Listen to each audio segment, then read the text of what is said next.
La rubrique de Frédéric.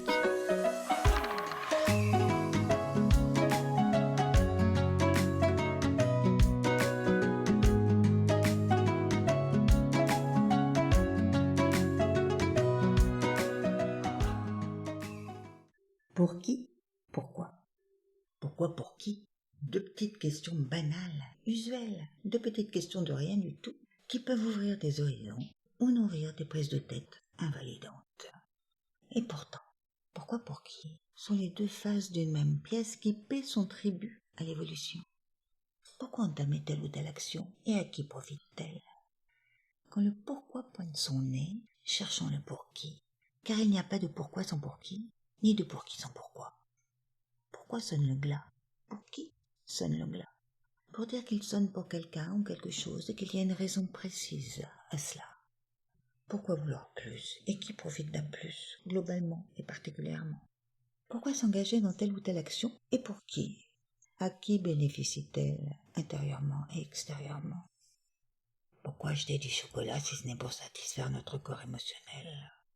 Pourquoi choisir tel ou tel livre si ce n'est pour contenter notre corps mental ou notre corps sensible? Pourquoi tel ou tel engagement si ce n'est pour répondre à l'appel de telle ou telle instance, externe ou interne? Pourquoi pour qui?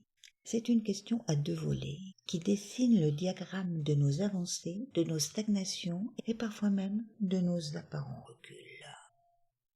Pourquoi apparents et pour qui apparaissent-ils quand on sait qu'il n'y a pas de recul dans l'inlassable course du temps en incarnation?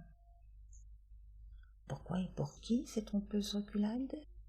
Pour permettre que s'insinuent dans les esprits, dans les sensibilités et dans les corps des réponses qui intègrent et transforment même de façon invisible. Pourquoi pour qui? Parce que les chemins de l'intériorité empruntent parfois des tracés sinueux. Pourquoi répondre à une injonction intérieure ou extérieure et pour qui le faisons-nous?